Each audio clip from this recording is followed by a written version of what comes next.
4 बास 24 गज, अंगुल अष्ट प्रमाण, ता ऊपर सुल्तान है मत चूको चौहान। तो दोस्तों, आज का वीडियो है राजपूत राजा पृथ्वीराज चौहान के लिए। पृथ्वीराज हिंदुओं के वो आखिरी राजा थे जो दिल्ली की राजगद्दी पर बैठे। इनके बाद दिल्ली की राजगद्दी पर सभी मुसलमान बैठे थे। दिल्ली एक ऐसी जगह थी जिसे हर राजा जीतना चाहता था, पर पृथ्वीराज चौहान को दिल्ली उनके दादा से विरासत में मिली थी। चलिए दोस्तों, शुरू से शुरू करते हैं। पृथ्वीराज चौहान का जन्म सन 1166 में अजमेर में हुआ था।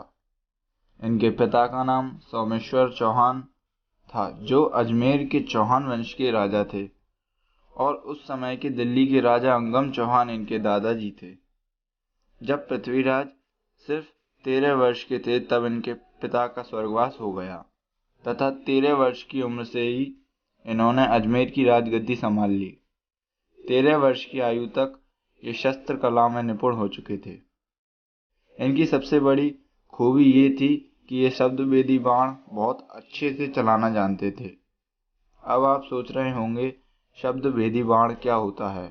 शासक मोहम्मद गौरी दिल्ली की ओर बढ़ रहा था।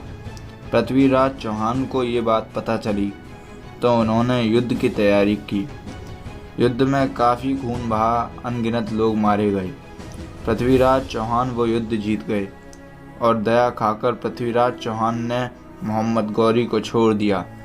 इसी प्रकार के अब 16 युद्ध और हुए और हर बार पृथ्वीराज चौहान ही जीतते थे और मोहम्मद गौरी को माफ़ करके छोड़ देते थे। पृथ्वीराज ने मोहम्मद गौरी को 17 बार छोड़ा था। फिर जब ये बात कन्नौज के राजा जयचंद्र को पता चली तो वो मोहम्मद गौरी की साइड में आ गया, जिससे ये हुआ कि मोहम्मद गौरी को पृथ्वीराज चौहान के सभी गुप्त मार्गों के बारे में पता चल गया। मोहम्मद गौरी ने फिर 18वीं बार हमला किया, लेकिन इस बार उसने छल का प्रयोग किया। छल से पृथ्वीराज चौहान को बंदी बना लिया। राजकुमारी संयोगिता को राजा जयचंद्र अपने साथ ले गया। पृथ्वीराज के बचपन के मित्र चंद्रवरदाई, जो उस समय उनके साथ थे, उन्हें भी पृथ्वीराज के साथ बंदी बना लिया गया। अब मोहम्मद गौरी ने पृथ्वीराज को अपने राज दरबार में पेश किया। पृथ्वीराज की आंखों का तेज मोहम्मद गौरी सहन नहीं कर पा रहा था और उसने पृथ्वीराज से आंखें नीची करने को बोला। पर पृथ्वीराज एक सच्चे राजपूत थे, उन्होंने आंखें नीची करने से मना कर दिया। मोहम्मद गौरी को गुस्सा आया और गुस्से में आकर उसने पृथ्वीराज की आंख निकलवाने की एक ही दिन एक ही समय पे हुई। इतिहास का ये फैक्ट अगर आपको अच्छा लगा तो आप इस वीडियो को सब्सक्राइब ज़रूर करें और मुझे कमेंट करके बताएं कि वीडियो कैसी बनी।